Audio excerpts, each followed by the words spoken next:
Hi guys! Welcome back to my channel again and magbibigay ulit ako sa inyo ng 6 na signs na sobra-sobra kang mahal ng isang tao.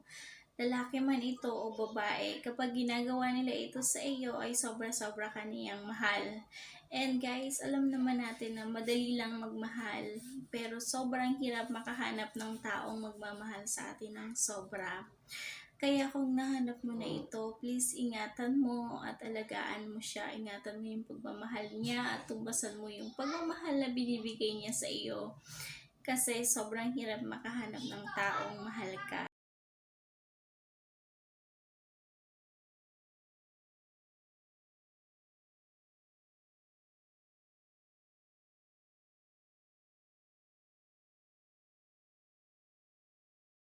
So here we are guys, let's start to sign number 1. Sobrang mahal ka ng kapartner mo kung ginagawa niya ito. Kung isinasali ka niya sa mga desisyon niyang ginagawa or gagawin pa lang, nirerespeto niya yung pagkatao mo, may respeto siya sa'yo kasi sobrang mahal na mahal ka niya. Ginagalang niya na meron ka ring opinion, meron ka ring idea sa bagay na gagawin niya. Kasi hindi lahat guys ng lalaki ay may respeto sa babae, di porket babae tayo. And ganun din yung mga babae. Hindi lahat ng babae ay isinisali ang kanilang mga partners sa kanilang mga desisyon. Katulad nating mga Pinoy, marami sa atin yung mga lalaki walang boses, kaya tinatawag sila na under desire kasi hindi nila nire-respeto yung kapartner nila, hindi nila isinasali sa mga desisyon na gagawin nila, sila na lang yung nagdidesisyon para sa kanila, wala silang respeto and hindi ito matatawag na pagmamahal. Kung mahal ka ng isang tao ay isasali ka niya sa mga ginagawa niyang desisyon at gagawin pa lang. Kapag gano'n ang iyong kapartner, isinasali ka niya sa mga desisyon niya na ginagawa or gagawin, ay sign ito na sobrang mahal ka ng iyong kapartner. Ito yung sign guys na sobrang mahalaga na makita nyo dapat sa mga kapartner nyo. Kasi kung wala sila nito ay hindi ka totoong mahal ng kapartner mo. Ito ay sobra-sobra kang mahal ng kapartner mo kung meron siya nito. Binibigyan ka ng panahon, nagbibigay siya sa iyo ng panahon or time. Kasi kung walang time ang isang tao sa iyo ay hindi ka niya mahal. Kung nag-spend siya ng time sa ibang mga bagay katulad ng barkada or kung saan-saan pa man and wala siyang time sa iyo, pagkagaling niya sa trabaho, wala siyang time sa iyo, sinasabi niya sa iyo na kailangan niya ng me time, pero nagsasabi siya sa iyo ng I love you, sandamakmak na I love you. Kahit isang sako pa yan na I love you, kung hindi ka naman niya binibigyan ng time ay baliwala yun. Hindi ka niya talaga mahal. Pero kung ang isang tao ay hindi sa iyo nag-I love you, pero palagi siyang nandyan sa iyo, tinutulungan ka niya sa mga bagay-bagay, nag-i-spend siya ng time sa iyo, ay maniwala ka at mahal na mahal ka ng iyong kapartner. Ito yung sign number 3 guys. Sobrang mahal na mahal ka ng kapartner mo kung isinasali ka niya sa mga plano niya. Of course, isasali ka niya sa mga plano niya kung sobrang mahal na mahal ka niya regarding sa relationship niyo. Hindi yung siya lang yung nagpaplano sa lahat ng mga gusto niyang mangyari sa inyong future, ikaw naman yung kasama niya sa future, wala siyang respeto sa iyo guys. Kasi kung walang respeto sa inyong isang tao ay hindi kanya mahal. Katulad ng kapag sinabi niya sa inyo ayaw niya munang mag-settle down kasi may mga goal pa siya sa buhay niya, gusto niya pang mag-travel. Pero siya lang yung magta-travel, hindi kanya kasama sa goal travel niya. Ibig sabihin ay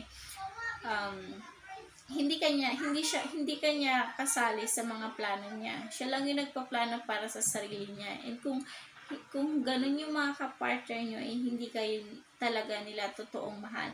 Pero kung ang kapartner nyo ay isinasali kayo sa lahat ng mga plano niya, kung gusto niyo mag-travel, kasali ka sa mga gusto niyang gawin sa buhay niya. Kung ayaw niya pang mag-settle down, pero may plano siya na mag-travel, kasama ka, sobrang mahal na mahal ka ng iyong kapartner. Ito yung sign number 4. Kapag ginagawa nila ito sa iyo ng kapartner mo ay sobrang mahal na mahal ka niya. kapag nagpapaalam siya kung aalis siya or may gagawin.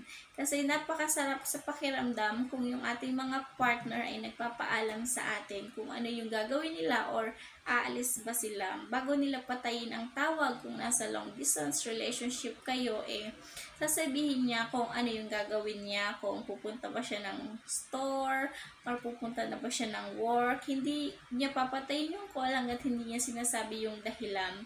For example, magka-camping yung ka-partner mo, yung ka-LDR mo, tapos alam naman niya na baka doon sa pupuntahan niya is walang signal or mahina, sasabihin niya ito sa iyo kaagad na mawawalan siya ng signal, baka mawalan siya ng signal at hindi siya makakonect sa iyo. And huwag kang mag-alala kasi nasa camping lang siya. Kapag ginagawa niya ito sa iyo ay sobrang mahal na mahal ka ng ka-partner mo. Ito guys, yung sign number 5. Sobrang mahal na mahal ka ng kapartner mo kung ginagawa niya ito. Willing siyang magpakumbaba sa iyo. Katulad ng kapag may hindi kayo pagkakaintindihan, kapag sobrang taas ng pride niyo pareho and hindi niyo alam, parehas yung iniisip na tama kayo pareho and yung kapartner mo is willing magpakumbaba, willing niyang i-accept na may fault siya sa pinag-awayan nyo, ay sobrang mahal na mahal ka ng ka-LDR mo.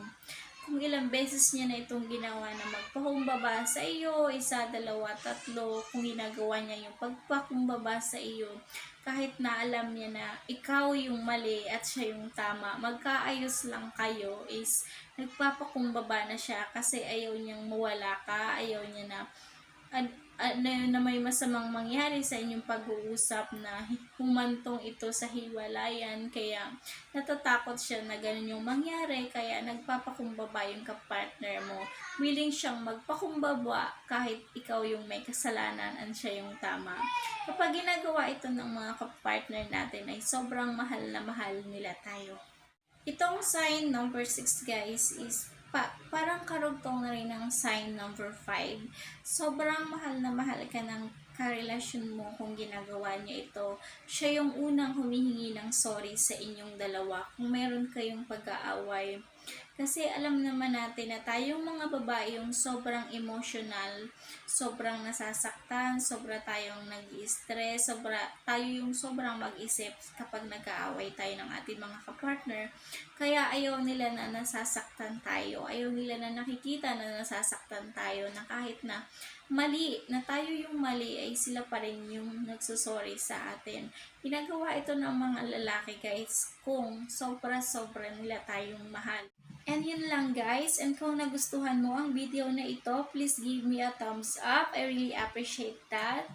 And kung bago ka pa lang sa aking channel, please subscribe my channel and hit mo na rin yung notification bell para kung may mga bago akong upload na videos ay ma-notify ka. Maraming salamat.